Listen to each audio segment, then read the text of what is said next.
ইতিহাস ওই পর্যন্তই। এরপরে এটা বিভিন্ন দেশেই ৮০টি দেশে তাদের এই দিনের ছুটি ঘোষণা করছে। ৮০টি দেশ। কতটা দেশ? ৮০টি দেশ। বাংলাদেশে ১৯৭২ সালে বঙ্গবন্ধু শেখ মুজিবুর রহমান এই শ্রমিকদের জন্য মে দিবস, শ্রমিক দিবস, জাতীয় শ্রমিক দিবস হিসেবে তিনি ঘোষণা করলেন। তো এইভাবে মোট ৮০টি দেশে শ্রমিক দিবসের উপলক্ষে ছুটির দিন হিসেবে করা হয়েছে। শ্রমিক দিবস পৃথিবীর আরো অন্যান্য দেশ মানে এই ৮০টির বাইরেও, কিন্তু ছুটি হিসেবে শ্রমিক দিবস নামকে অস্পষ্ট অনেক দিবস আছে, কিন্তু জাতীয় ছুটি তো নাই। কিন্তু এই ৮০টি দেশে জাতীয় একেবারে ছুটির দিন হিসেবেই তাদের সকল কার্যক্রম ন্যাশনাল কার্ডের বন্ধ থাকে। হ্যাঁ, তাহলে আমরা এই পর্যন্তই একটা ইতিহাস আমরা জেনে রাখলাম। এখন আমরা আইনের কাছে আসি। তার আগে একটা ছোট্ট গল্প বলি, খেয়াল করেন, গল্পে গল্পে পড়ালে মনে থাকে যে যে কোনো একটা বিষয় আপনি যখন জানবেন, পড়তে চান, বুঝতে চান, সেই সম্পর্কে নলেজ অর্জন করতে চান, তাহলে আপনার উচিত হবে যে সেই বিষয় পুরোটা আপনাকে একবার ঘুরে দেখা। কি ঘুরে না হলে যদি আপনি একটু একটু করে দেখেন, তাহলে অন্যটা না জানলে এটা আবার ভালো বোঝা যায় না, ঠিক না? যেমন আপনি একটা হাতি সম্পর্কে জানবেন, পুরোটা হাতি একবার দেখলে তখন তার কান সম্পর্কে করতে অসুবিধা হয়, ঠিক না? বা সম্পর্কে অসুবিধা হয় না, বিবরণটা লিখতে তখন সহায়ক হিসেবে খুব কাজ করে, সহজ হয়ে ওঠে বিষয়টা। তো আমি যখন ওই রকম হাতির পা পড়াবো, কান পড়াবো, পুরো হাতিটা যদি একবার আপনাদের সামনে ঘুরে নিয়ে যে তারপরে পড়ায়, তাহলে সহজ হয় না? তখন তার কোনো অসুবিধাই হয় না। যে হাতি আমি যখন পা পড়াবো তখন তো আপনার মাথার মধ্যে ভাসছেই আগে থেকেই ভাসছে, তার মানে আপনার পূর্বের অভিজ্ঞতা আছে এইটা সম্পর্কে। তো এই জন্য দেখবেন ছাত্র জীবনে আমরা যখন আইন পড়েছি, তখন যখনই আমরা লেবার কোড পড়েছি, আমাদের ইন্ডাস্ট্রিতে নিয়ে গেছে শিক্ষকেরা, এই অমুক দিন ইন্ডাস্ট্রিয়াল ট্যুর হবে, আমাদের ইন্ডাস্ট্রিয়াল ট্যুরে নিয়ে গেছে। বছরে আমরা 4টা-5টা ট্যুর পাইতাম, ডিপার্টমেন্ট থেকে কিছু দেওয়া হতো আর আমরা বাকিটা দিতাম। যখন যে আইন করেছে আমাদের সেখানে নিয়ে গেছে, কোম্পানি আইন করেছে আমাদের কোম্পানিতে নিয়ে গেছে বিভিন্ন সময়, যে দেখো এইটা এখানে এরকম, এটা হাতে কলমে প্র্যাকটিক্যাল। তো আমি আপনাদের এখন কারখানায় তো আমি আপনাদের নিয়ে যেতে পারলাম না, এখন এই কারখানা আপনাদের কাছে একটা কাজ আমি করি, যে আমাদের এই আইনের ভেতরে শুরু থেকে শেষ পর্যন্ত কি আছে আমি সে বিষয়ে সাধারণ একটা আলোকপাত করতে চাই, যেটা আমার স্টুডেন্ট লাইফে আমার শিক্ষকেরা কোনোদিন কেউ কোনোদিন করে, যার কারণে প্রচুর কম ছিল। আমি যখনই ক্লাসের আগের একটা ব্যাচ শুরু হবে, তখনই তার বই আমি কিনে নিতাম, কিনে আমি শুরু থেকে শেষ পর্যন্ত একবার দেখতাম যে এই বইটার মধ্যে কি আছে। এমন হতো যে ওই লাইব্রেরিতে দাঁড়িয়েই ওইখানে শুরু থেকে শেষ পর্যন্ত এই বইটার মধ্যে কি আছে দেখে বই নিতাম, শুরু থেকে শেষ পর্যন্ত কি আছে বইয়ের ভিতরে, এই তো আসতেছে পড়তে হবে। তখন আমি দেখতাম যে অধ্যায়গুলো পড়ে যেতাম, অধ্যায়ের হেডলাইন যে এই বিষয়গুলোর ভিতরে আছে, দেখে বই নিয়ে নিতাম।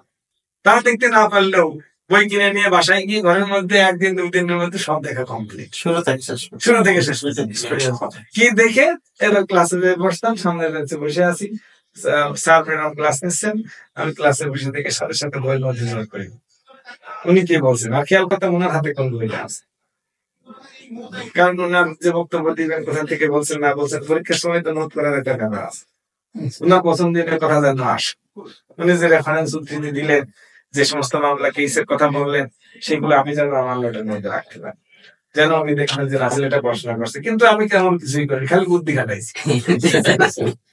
কি তো আমরা যখন ফার্স্ট ইয়ারে পড়ি, এটা আমার ছোটবেলা থেকে অভ্যাস, তো ছোটবেলা থেকে আমি যে ক্লাসে পড়তাম ওই ক্লাসে সবাই পড়াইতাম সারা জীবন। আমি ফার্স্ট ইয়ারে যখন ভর্তি হয়েছি, তখন আমাদের দিয়েছে হলো জুরিসপ্রুডেন্সের ক্লাস, আপনারা করেছেন? একটু করেছে। জুরিসপ্রুডেন্সের ক্লাসে ইংরেজিতে ভিডি মহাজনের একটা বই ম্যাডাম নিয়ে এসে পড়াইতে, তখন আমি ভিডি মহাজনের বইটা কিনছি আর লাইব্রেরি থেকে প্রথমে দেখছি, তো দেখি ছোট ছোট লেখা, জটিল এক ব্যাপার। আর ইন্টার পাস ছেলে একটা নতুন সেই সময়, তো ইংরেজিতে ভালো দক্ষতা করার জন্য সেই সময় FM মেথড ছিল সারা দেশ, ভালোই তখন আমি FM মেথডে ভর্তি হলাম, সবার মধ্যে ভালো বলতাম। তো ভর্তি টর্তি হয়ে আবার ইংরেজিতে পেপার পড়াইতো ডেইলিস্টার আমাদের ক্লাসে, প্রতি সপ্তাহে একটা দিত, ওইটা শেষ করে আসা লাগতো, ওর মধ্যে আবার পড়ে পড়ে শোনানো লাগতো, মিনিং করা লাগতো, বলা লাগতো, ইংরেজিতে স্কিল ডেভেলপ করার জন্য। আমাদের বাংলা মিডিয়াম ছিল না, পুরো ইংলিশ লেখা প্রত্যেকটা না। তখন আমি আবার ওইটা খুব সংক্ষিপ্ত আকারে অল্প সময়ের ভিতরে আমার স্কিলটা ঠিক করে ফেললাম। বরাবর বিডি মহাজনের বই ম্যাডাম কোথা থেকে পড়ায়, আমার তো বই ওইটা আমার কাছে আছে। আমি ওই বইটার পাশাপাশি বাংলায় একটা বই লিখে ওটা পাশে লিখে ওইটার সাথে মিলাই কি করে নিতাম, ছোটবেলায় বুদ্ধি খাটাতাম কিভাবে। তো ম্যাডাম যেখান থেকে পড়াই দেন, বিডি মহাজন তো মাস্টার পিস একটা বই, ওই বই থাকলে আর অন্য কোনো বই টই লাগে না। তখন আমি ওইখান থেকে নোট করার সময় পূর্বের অনেক বড় ভাইয়ের এক সময় নোট করে গেছেন, সেই সব নোট গুলো সব পাশে রেখে সেই সাথে আবার এইটা দিয়ে তো সমন্বয় করে আমি একটা নোট তৈরি করে ফেললাম।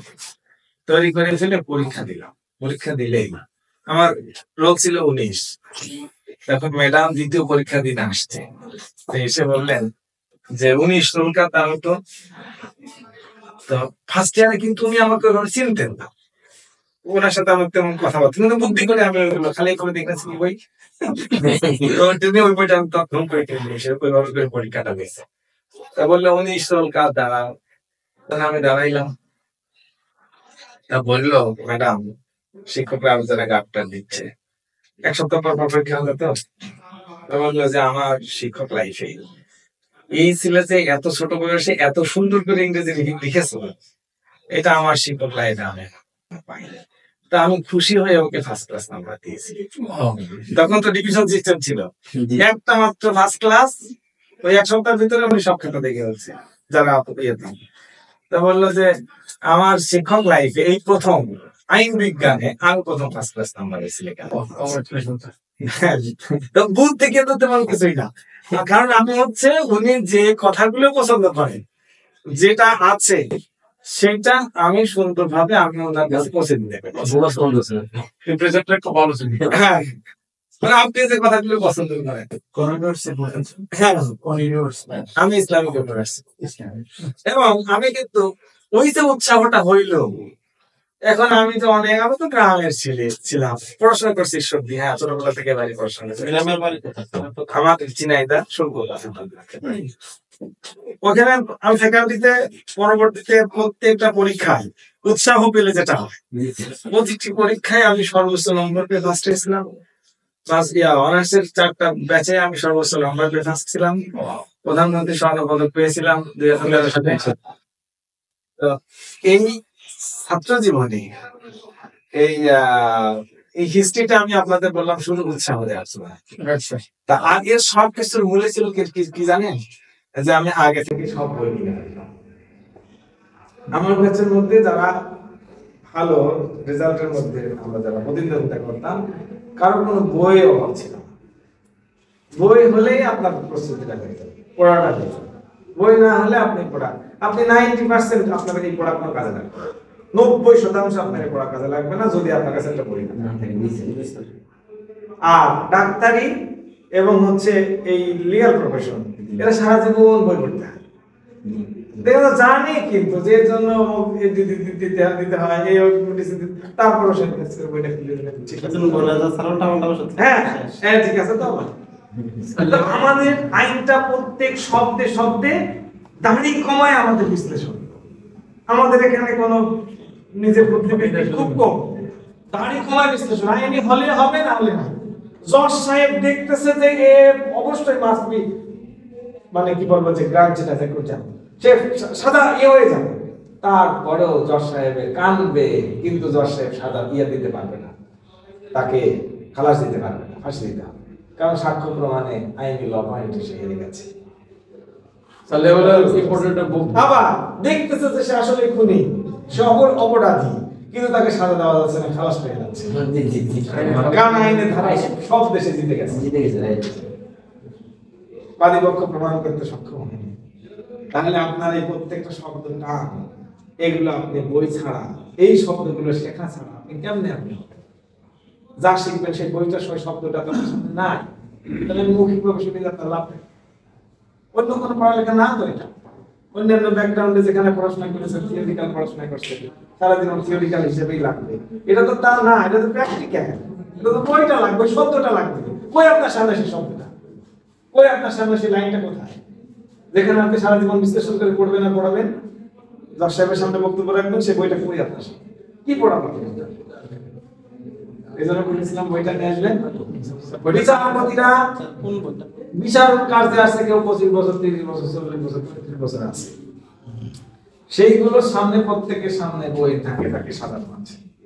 যে সিআরপিসি সারা জীবন ছাত্র জীবনে পড়েছে, নিম্ন আদালতে বিচারকগিরি করেছে, সেখানে পড়েছে, ওকালতি করেছে, সেখানে তারা দেখেছে, আবার এখানে জজগিরি করতেছে, সামনে যা বলছে মাই লর্ড 498 এর দেখেন এই জায়গাটা সাথে সাথে তুলে দিন। আচ্ছা কি জানেন, এই যেখানে মাইলাটা আপনি দিতে পারেন, দেখেন আগে দিচ্ছিল না, আধা ঘন্টা চলে মাইলাটা আপনি একটু দেখেন 498 খুলে, সারা জীবন 498 করতেছে, সারা জীবন সে জানে, কিন্তু ও কথা বলার ক্ষমতা নেই, বলে না কখনো যে আমি জানি 498 হবে না, এই কথা বলার ক্ষমতা নেই। বইটা খুলতে হবে তাকে, কারণ সে ভুলে যেতে পারে প্রত্যেকটা শব্দ, সারা জীবন সে ওখান থেকে থাকে। 498 খুলে মুভমেন্ট, ও আচ্ছা আচ্ছা ঠিক আছে, কথা বুঝতে পারছেন? তাহলে আপনাকে বই ছাড়া আমার মনে হয় আর এমফাসিস দেওয়া দরকার নেই, আমি তো দেওয়া দরকার আছে। আরে এই সাথে বইয়ের নাম বললাম, আগামী দিন বই পাওয়া যাবে ইনশাআল্লাহ। এই বইটা লেখক যে কোন লেখকের, আমি তো এই অফিস থেকে তাহলে আমার এটা আমরা চুলগুলো করে দিয়ে দিই না, এই বইটা ভালো না, এই বইটা ভালো না, সূচিত পৃষ্ঠা মিসিং আছে, আর তো শুনুন কোন ইংলিশ আপনারা বাজার থেকে বাংলা ইংলিশ তো অনুবাদ করা, ইংলিশের সাথে বাংলা অনুবাদ করে পার্লামেন্ট থেকে বের করা, সকল লেবার শুধু গেজেটটা নিলেই তো হচ্ছে। আপনি হচ্ছে যে কোনো লেখকের একটা বই বাজার থেকে নেবেন, বা প্রিন্সিপাল স্যার যদি একটা বই আপনারা এখানে খুশি হন, ওনার কাছে, আপনি তো লেখক মানুষ, ওনার কাছে যাবেন, আপনি 58টা বই বের আমরা কিন্তু স্যারের না, আমি রিকমেন্ড করবো না, কারণ যে কোনো একটা হলেই হয়। আমি এর স্পেসিফিক কোনো বই নেই। হ্যাঁ আমি রিকমেন্ড করবো সেকেন্ড ইয়ার প্র্যাকটিস লাইফে যেগুলো লাগবে, এখানে আপনার সেকেন্ড ইয়ারে যে দেওয়ানি কার্যবিধি ইয়ে কিনবেন, ব্যারিস্টার আব্দুল হালিম কিনবেন, ফৌজদারি কার্যবিধি ব্যারিস্টার আব্দুল হালিম কিনবেন, সাক্ষ্য আইন ব্যারিস্টার আব্দুল হালিম কিনবেন, তামাদিন ব্যারিস্টার আব্দুল হালিম কিনবেন, আমি প্রত্যেকটা নাম বলে দেবো।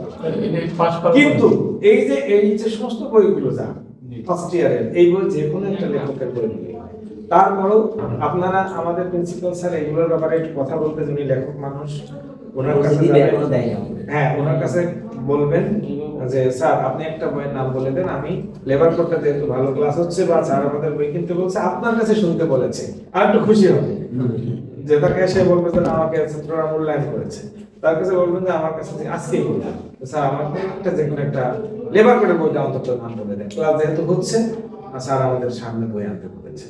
আপনারা আগামী দিন এই রোববারের দিন বই নিয়ে আসবেন ক্লাসে, ঠিক আছে? রোববারের দিন তো রোববারের দিন কনস্টিটিউশন, আবার শুক্রবারের দিন থাকবে, আপনারা এইটা নিয়ে আসবেন, ঠিক আছে? পাবো তো বই ইনশাআল্লাহ। এটা বই দাম বেশি না, 300 টাকা, কিন্তু আপনারা বই না থাকলে আমি পড়াবো না। এখন আপনি খাতায় লিখে নেবেন, আর বইয়ের মধ্যে দাগ লিখে তো সুন্দর হতো না? সারা জীবন এই যে কলমে দাগ দিছিলাম, স্যার ক্লাসে বলছিল এই তো সেকশন, এটা ডাক্তার আর উকিলের বই, স্যার বইয়ের বাইরে কিছু থাকবে না। স্যার আপনি যে বইটা পড়াবেন ওই বইটা যদি স্যার সবাই থাকে তাহলে দাগাই তো আমাদের সুবিধা না, এটা সেকশন ভিত্তিক, সবারই সেকশনে আর কি সবই আছে সেকশন। আমি তো মূল এক আমি তো কোনো ব্যাখ্যা বিশ্লেষণ কি কোন লেখক কি নিচে লিখেছে, কোন মামলা নিয়ে এসে আমি তা পড়াবো না, আমি পড়াবো আমার সেকশনে 153টা কি আছে, বুঝতে পারছো? মূল এক, সব লেখকের এক, কোনো চেঞ্জ করার ক্ষমতা, একটা শব্দ একটা অক্ষর চেঞ্জ করার ক্ষমতা নাই, সব একই। এই বইগুলো লেখা খুব সহজ, পার্লামেন্ট থেকে দিয়েছে, আমি নিয়ে আসবো, সেকশনের নিচে কিছু আলোচনা দু একটা করে দিলাম, একটা বই হয়ে গেল। সেকশনের নিচে এক্সট্রা আলোচনা, এটা লেবার কোডে আলোচিত লাগে না, ঠিক আছে? খুব সহজ সরল ভাবে অনুবাদ করা আছে, প্রত্যেকটা সেকশনে সুন্দর করা আছে অনুবাদ, আর ইংরেজি অনুবাদ, এই দুটো হলে যথেষ্ট, আর অন্য কোনো কিছু দরকার নেই। আবার যদি ইংরেজি সেকশনে ইংরেজি না থাকে তাও দরকার নেই, বাংলা তিনি হলেই হবে। স্যার 153 সেকশনটি কি আমাদের সংবিধানে? না, 153 সংবিধানে, কিন্তু এখানে আমাদের সেকশন সংখ্যা আমি বলছি ক্লাসে, এখানে আমাদের 353টা সেকশন আছে। আমি ক্লাসে আসছি, ভেতরে আসছি। তাহলে বই আনবেন তো ইনশাআল্লাহ? আচ্ছা, আমি এবার ক্লাসে ঢুকি।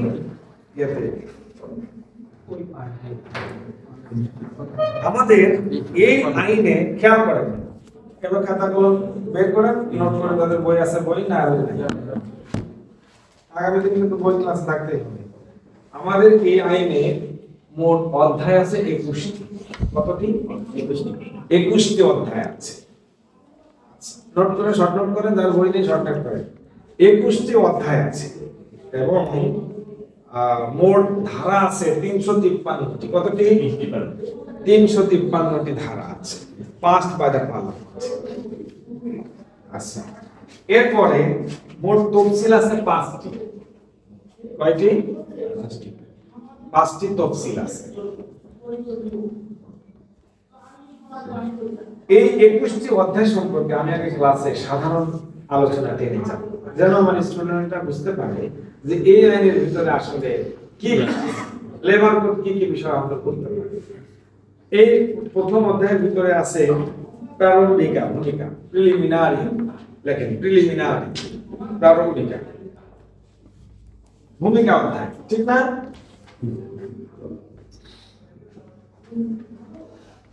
ভূমিকা অধ্যায় সেকশন আছে 1 থেকে 2, 1 আর 2। ওই পাশে লিখবেন, ভালো করে লেখেন, এই নোট বা এই নোটটা কাজে রাখবেন। সেকশন কত কত আছে? 1 আর 2।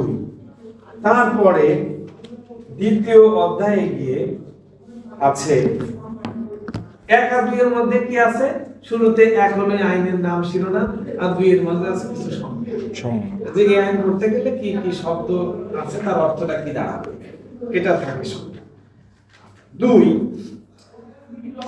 দ্বিতীয় অধ্যায়ের ভিতরে আছে আপনার নিয়োগ ও চাকরির শর্তাবলী। কি আছে? Conditions of service and employment. নিয়োগ ও চাকরির শর্তাবলী। বাংলায় লেখেন, ইংরেজি লেখার দরকার নেই। নিয়োগ ও চাকরির শর্তাবলী। দ্বিতীয় অধ্যায়ে কি আছে? নিয়োগ ও চাকরির শর্তাবলী। আমরা সবাই বাঙালি, বাংলায় আমরা বুঝে নেই, তারপরে পড়াশোনা করতে। নিয়োগ ও চাকরির শর্তাবলী। এখানে সেকশন আছে 3 থেকে শুরু করে 23 পর্যন্ত। 3 থেকে শুরু করে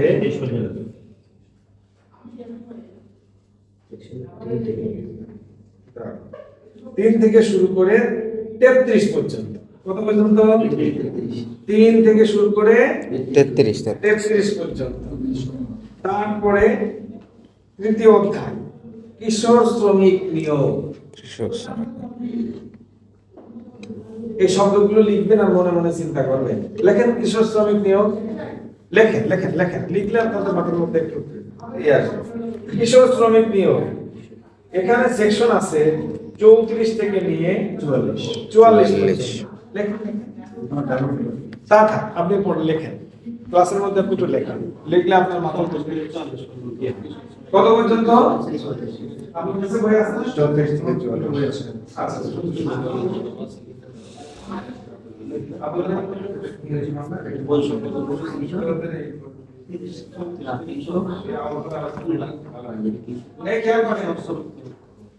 এই বইটা মানে আমার কাছে ছিল। এই ব্যারিস্টার আব্দুল হালিম সাহেবের লেবার কোড বইটা আপনারা আমি বলেছি, এটা স্যারকে বলবেন না, তারপর স্যারকে বলবেন। হ্যাঁ, ঠিক আছে। ব্যারিস্টার আব্দুল হালিমের লেবার কোড।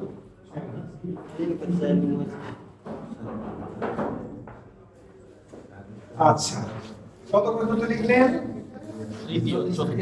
হ্যাঁ, তারপরে 4র্থ অধ্যায় প্রসূতি কল্যাণ সুবিধা। প্রসূতি কল্যাণ সুবিধা, হ্যাঁ হ্যাঁ, প্রসূতি কল্যাণ সুবিধা। এটা হচ্ছে 45 থেকে নিয়ে 60 পর্যন্ত। 45 থেকে কত? 60। 6ষ্ঠ অধ্যায় নিরাপত্তা। পঞ্চম বাদ দিয়েছেন? স্বাস্থ্য রক্ষা আছে। হ্যাঁ, পঞ্চম অধ্যায় স্বাস্থ্য রক্ষা ব্যবস্থা, হেলথ এন্ড হাইজিন। এটা হচ্ছে 51 থেকে 60। লেখেন, সবাই লেখেন লেখেন লেখেন। 45 থেকে 60 ছিল। ও না, ওটা ভুল হয়েছে তো, এই অধ্যায়টাই ভুল হয়েছে। এটা অধ্যায় আমার বাদ 45 থেকে দিয়েছি। 50 হবে স্যার। প্রসূতি কল্যাণ সুবিধা 45 থেকে 45 60। থেকে 50 50 এই 60 বললাম কেন? 50 45 থেকে 50। 50 হ্যাঁ, 45 থেকে 50। তারপরে স্বাস্থ্য রক্ষা ব্যবস্থা, হ্যাঁ পঞ্চম অধ্যায় 51 থেকে নিয়ে 60। 51 থেকে 60। তারপরে ষষ্ঠ অধ্যায় নিরাপত্তা, সেফটি, নিরাপত্তা 61 থেকে 78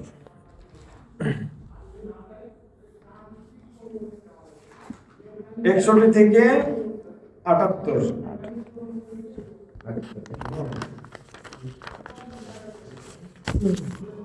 সপ্তম অধ্যায়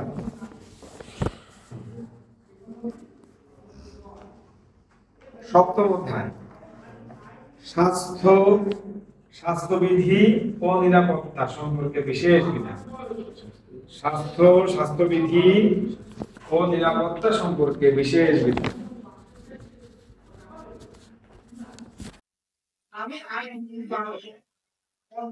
নিরাপত্তা সম্পর্কিত বাংলা সুন্দর রিলেটিং সম্পর্কিত বিশেষ বিধান।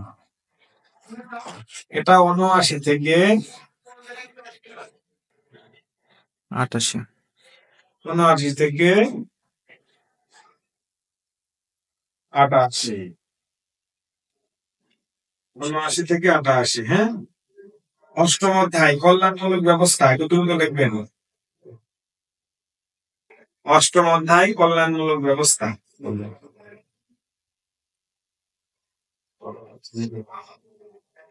কল্যাণমূলক ব্যবস্থা, বই থাকুক মোবাইল থাকুক তারপরেও আপনারা লেখালেখি করেন, এতে স্কিল বাড়ে। আচ্ছা, অষ্টম অধ্যায় কল্যাণমূলক ব্যবস্থা, এটা 89 থেকে 99।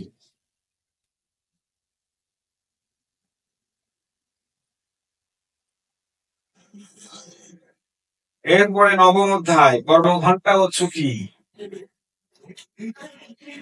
কর্মঘণ্টা ও ছুটি 100 থেকে 100 থেকে 120 19 100 থেকে 119। তারপরে লেখেন মজুরি ও উহার পরিশোধ, দশম অধ্যায় মজুরি ও উহার পরিশোধ 120 থেকে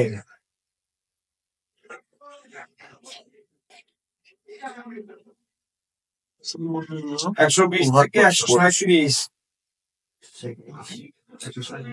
হ্যাঁ, এরপর একাদশ অধ্যায়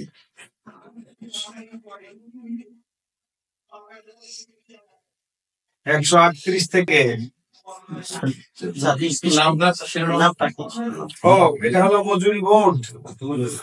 হ্যাঁ, আচ্ছা সেটা পরে আলোচনা তো আসতেছে। মজুরি বোর্ড 138 থেকে 149। দ্বাদশ অধ্যায় দুর্ঘটনাজনিত কারণে জখমের জন্য ক্ষতিপূরণ, দুর্ঘটনাজনিত কারণে জখমের জন্য ক্ষতিপূরণ।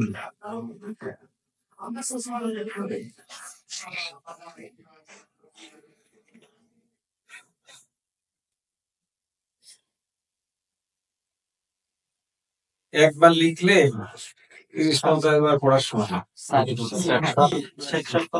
দ্বাদশ অধ্যায় বলছি 150 থেকে 150 নিয়ে 174। এবার 13তম অধ্যায় ট্রেড ইউনিয়ন এবং শিল্প সম্পর্ক, ট্রেড ইউনিয়ন এবং শিল্প সম্পর্ক।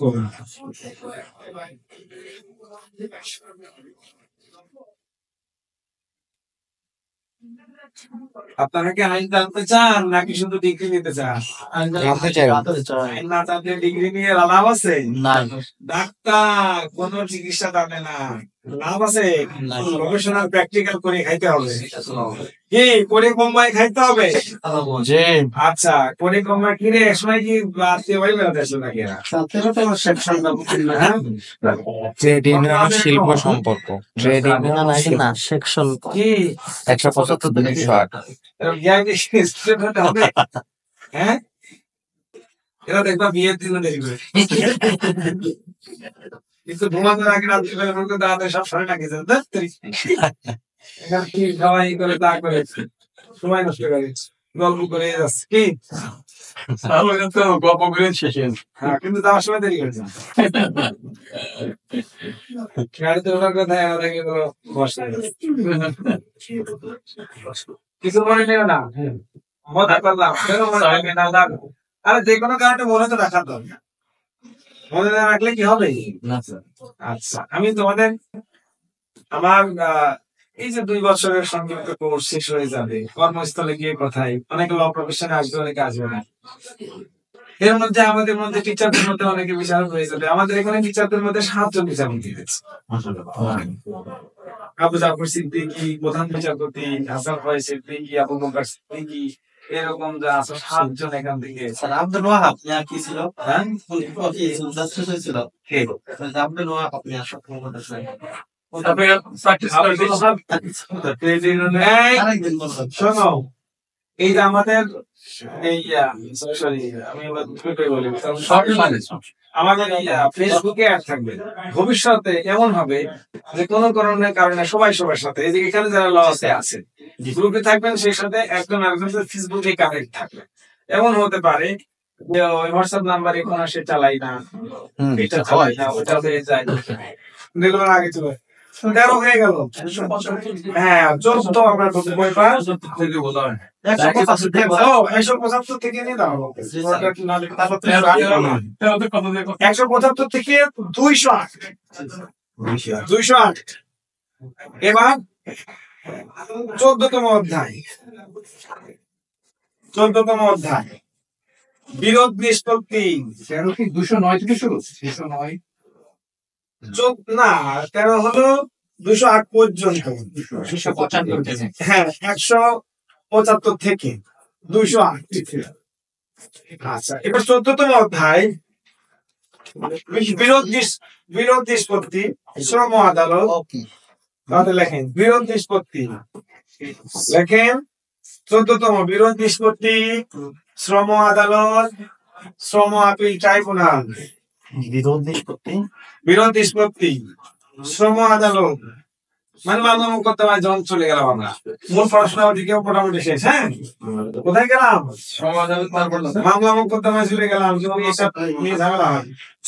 বিরোধ নিষ্পত্তি, শ্রম আদালত, শ্রম আপিল ট্রাইব্যুনাল, আইনগত কার্যধারা ইত্যাদি। আইনগত কার্যধারা ইত্যাদি, ঠিক আছে? 209 থেকে 209 থেকে কত হবে? 231। 231। 209 থেকে 231 দ্রুত বেশি হয়ে গেছে। আচ্ছা, এরপরে হচ্ছে 15তম অধ্যায়। খুব দ্রুত, আমরা মাস্টারদের নাম লিখে নিই। 15তম অধ্যায় কোম্পানির মুনাফায় শ্রমিকের অংশগ্রহণ। কোম্পানির মুনাফায় শ্রমিকের অংশগ্রহণ 232 থেকে, ম্যাডাম একটু মানে 2 মিনিট। 232 থেকে 252। 232 থেকে এটা কত বলেছি? 15 না? 15 কোম্পানি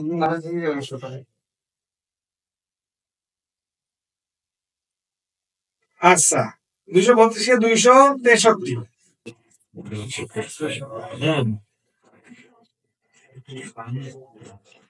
স্যার 52 তারপরে 52 হবে মনে হয়। 16তম 52 অধ্যায়। হবে মনে হয়, স্যার। 252 16 ক অধ্যায় হ্যাঁ? ওটা 15তম যেটা ওটা 252 বলছে স্যার। এই যে মাঝখানে একটা আছে নাকি? জি স্যার। 252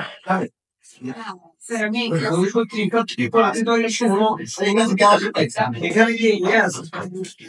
স্যার আর ওই 16টাই মানে আপনার মিসিং হয়ে গেছে স্যার। এটা একটু মিসিং না 232 থেকে নিয়ে 252 না? হ্যাঁ লেখেন 252 252 হ্যাঁ আমার এখানে বইটা তো খাবেন আচ্ছা 252 তারপরে বলেন তো 252 করে 16তম অধ্যায় নাকি ডক শ্রমিকগণের নিয়োগ। কি অধ্যায় নামটা কি ডক শ্রমিকগণের নিয়োগ। বিলুপ্ত ডাক শ্রমিক ব্যবস্থাপনা বোর্ড জি। হ্যাঁ লেখেন বিলুপ্ত ডাক শ্রমিক ব্যবস্থাপনা বোর্ড সংক্রান্ত বিধান লেখেন দ্রুত বিলুপ্ত ডাক শ্রমিক ব্যবস্থাপনা সংক্রান্ত বিধান বিলুপ্ত ডক শ্রমিক ডক শ্রমিক ব্যবস্থাপনা বোর্ড সংক্রান্ত বিধান কত থেকে কত 252 থেকে 65 53 থেকে 52 থেকে 63 আমাদের এই 53 থেকে 63 স্যার। 53 থেকে হুম। হ্যাঁ কত 53 থেকে 63 253 থেকে 63 263 তারপরে কি 17তম অধ্যায় ভবিষ্যৎ তহবিল 264 থেকে 273 শুনো তো তারপরে 18 অধ্যায়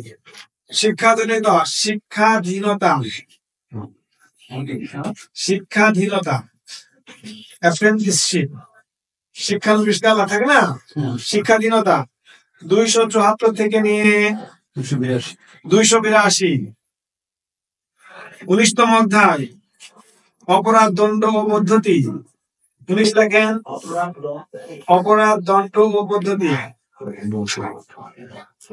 283 থেকে নিয়ে 316 হলো 83 ঠিক আছে। হ্যাঁ 83 থেকে 283 থেকে 316 তারপরে প্রশাসন পরিদর্শন ইত্যাদি হ্যাঁ 20তম প্রশাসন পরিদর্শন ইত্যাদি আরেকটা বলি শেষ দ্রুত 317 থেকে নিয়ে 323 21তম অধ্যায় এই অধ্যায় পর্যন্ত শেষ বিবিধ মিসেলেনিয়াস বলতে বুঝেন না মূল বিষয় বাদ দিয়ে যা থাকে মেসে থাকছেন আপনারা হ্যাঁ বিবিধ খরচ দেখতেন জি স্যার।